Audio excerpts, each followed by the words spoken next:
the burden you are sitting here. Hindi ko alam kung ano yung mga pasanin ng isa't isa sa inyo.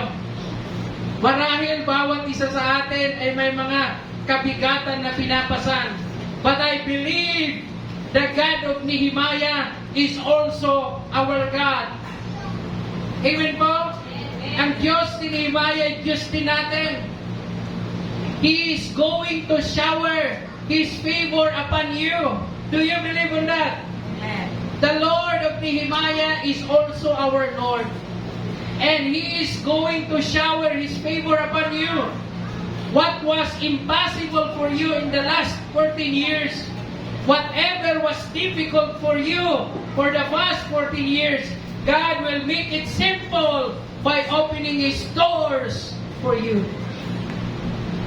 Alam niyo ba yung talata sabi, kung si Lord ang magbukas ng pinto, walang sino mang makapagsasara. At kung ang Diyos ang magsara ng pinto, walang sino mang makakapagbukas nito. Hello? Kaya pag hanggang ngayon, hindi mo pa rin nakukuha yung dinidesire mo, manatili ka sa Diyos.